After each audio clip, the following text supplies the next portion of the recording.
Assalamualaikum warahmatullahi wabarakatuh. Halo teman-teman semuanya. Gimana nih kabar teman-teman semua? Semoga teman-teman selalu dalam keadaan sehat walafiat ya. Tetap jaga kesehatan dan jangan lupa beribadah sesuai agama dan kepercayaan masing-masing. Kembali lagi bersama saya Muhammad Khairun Nasruddin. Pada video kali ini saya akan menceritakan dan berbagi pengalaman selama pelaksanaan PLP 2 kemarin. Pada video kali ini juga akan terbagi menjadi 5 scene yang akan saya ceritakan. Scene yang pertama yaitu berisi pengenalan identitas diri.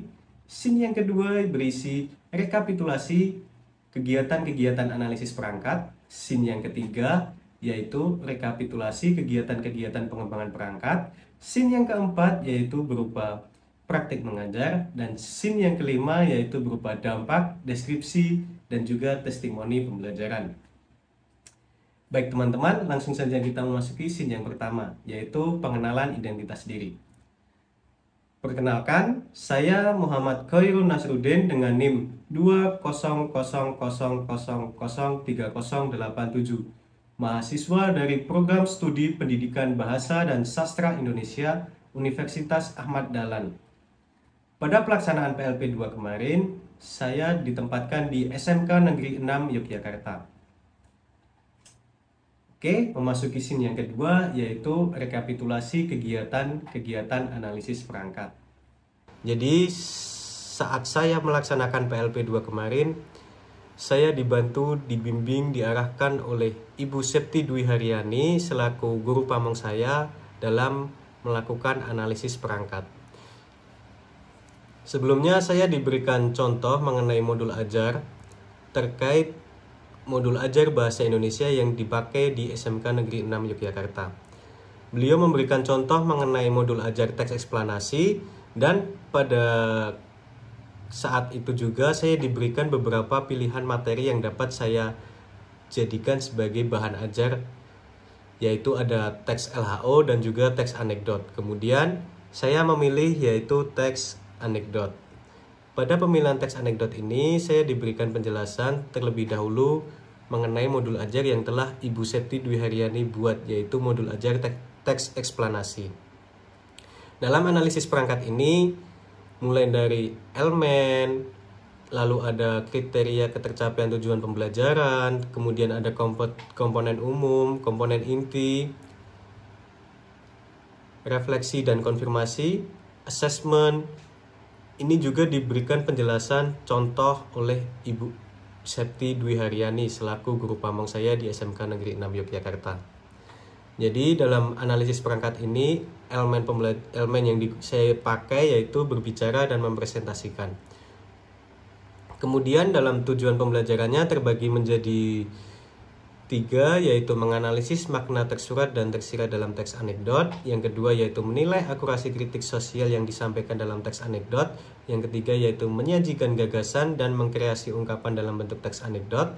Sementara dalam komponen umum berisi kompetensi awal yang berisi peserta didik telah mampu memahami isi teks anekdot dan membandingkan teks anekdot dan humor. Nilai budaya atau profil pelajar Pancasilanya yaitu santun, kejujuran, tanggung jawab, percaya diri. Lalu ada sarana dan prasarana, PPT, LCD, screen, dan video. Model pembelajaran luring dan model pembelajaran yaitu pembelajaran kontekstual dengan discovery learning. Kemudian ada komponen inti yang berisi 3 langkah-langkah, yaitu ada pendahuluan, ada inti, dan juga ada refleksi dan konfirmasi. Kurang lebihnya dalam analisis perangkat seperti ini yang saya sesuaikan dengan modul ajar yang diberikan oleh Ibu Septi Dwi Haryani, yaitu modul ajar teks eksplanasi. Kurang lebih beliau berpesan dalam membuat modul ajar ini diusahakan disesuaikan saja seperti modul ajar beliau agar lebih mempermudah saya dalam menyelesaikan modul ajar. Memasuki scene yang ketiga yaitu rekapitulasi kegiatan-kegiatan pengembangan perangkat. Sebelumnya kan kita sudah merekapitulasi kegiatan-kegiatan analisis perangkat. Dari perangkat tersebut saya kembangkan lagi menjadi beberapa perangkat. Yang pertama yaitu media Canva seperti ini. Pada Canva ini berisi penjelasan materi mengenai teks anekdot. Mulai dari pengertian teks anekdot, kemudian ada pengertian lawakan tunggal, lalu ada struktur teks anekdot, lalu ada orientasi, komplikasi, dan evaluasi yang merupakan struktur dari teks anekdot. Kemudian terdapat mengidentifikasi fakta dan opini dalam teks anekdot. Terdapat juga kaidah-kaidah kebahasaan teks anekdot. Lalu terdapat pertanyaan retoris, majas sindiran yang terdiri dari ironi, sarkasme, dan ada kata kerja mental. Kemudian terdapat langkah-langkah dalam mengidentifikasi makna tersirat dalam teks anekdot.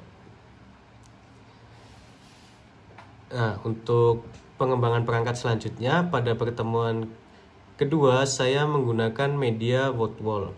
Kurang lebih media WordWall yang saya gunakan adalah seperti ini. Jadi di sini saya memberikan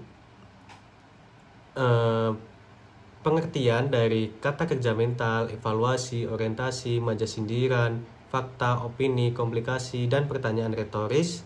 Kemudian peserta didik saya minta untuk menjodohkan.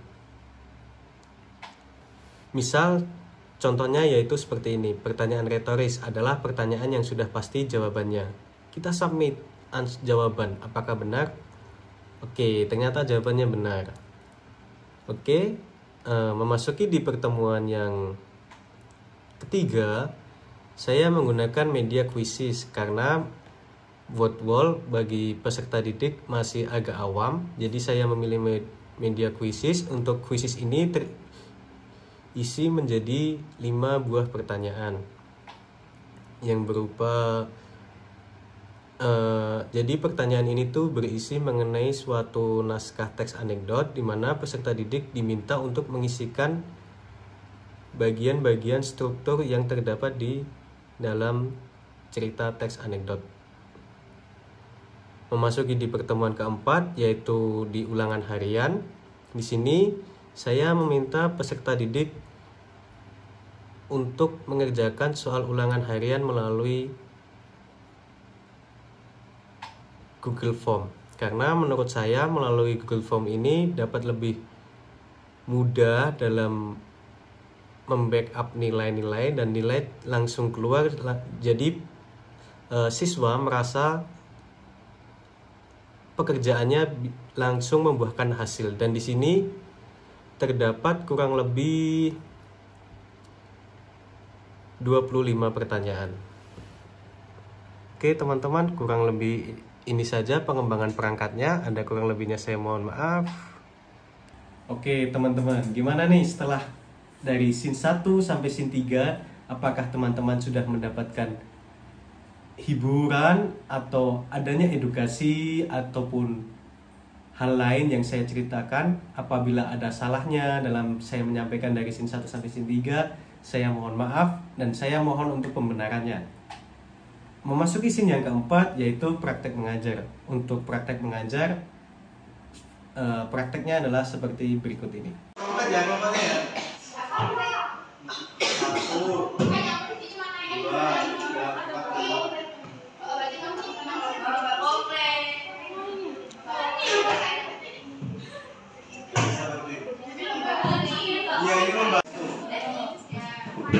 Untuk ulangan besok sebisa mungkin dijawab dengan benar, jangan salah-salah. Nek besok mau ABC ya, semua kayaknya nggak bisa soalnya bakal ada langkah kecil dan langkah kecil gimana nih. Jadi bukan Saya dan kelompok saya ini memerintahkan hasil diskusi kami. Langsung ya. Untuk yang berangkat tangan, saya Aprilia Rahmawati absen 6. Saya Lia Fani Pranasya.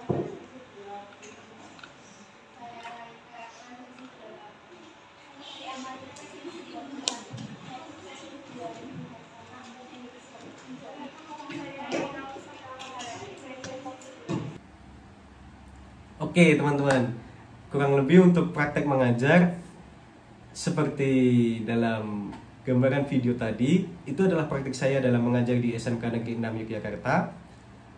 Masuki scene yang kelima, yaitu dampak, deskripsi, dan juga testimoni pembelajaran.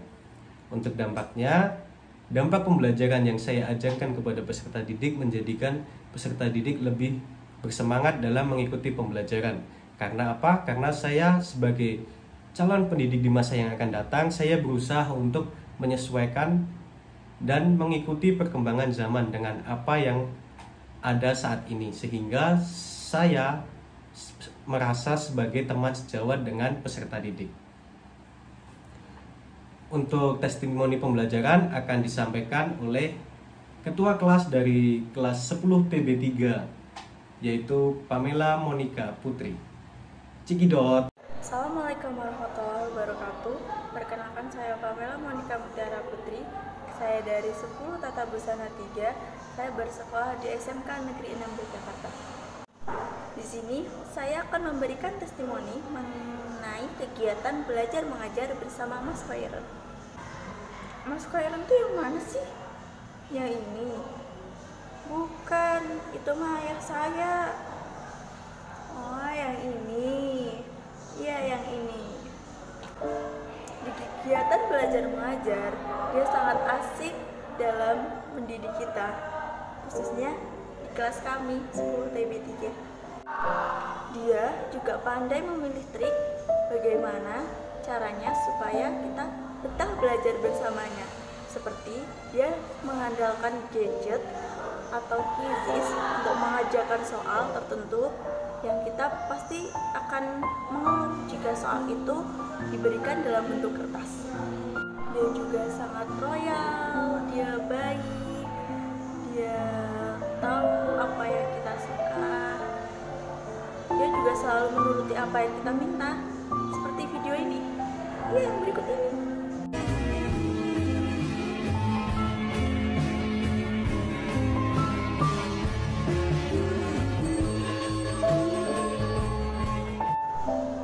Selain baik dan asik, dia juga memiliki hati yang lemah lembut. Dia selalu sabar dalam mendidik kami dan memberikan semaksimal mungkin untuk kami. Candanya, guraunya, dan semua tentang dia itu membuat kami nyaman dan betah belajar jika bersama dia. Jika kami ada salah yang disengaja maupun tidak, dia tetap rendah hati dan lapang memberikan yang terbaik buat kita. Memang manusia itu tidak ada yang sempurna, tapi Mas Khairon itu sudah masuk di kategori guru terfavorit kami. Terima kasih ya Mas Khairon atas bimbingannya selama ini. Kesan, pesan, dan nasihatmu akan selalu kami ingat. See you next time. Bye-bye. Oke teman-teman, mungkin ini saja video dari PLP 2 yang dapat saya sampaikan. Ada kurang lebihnya saya mohon maaf.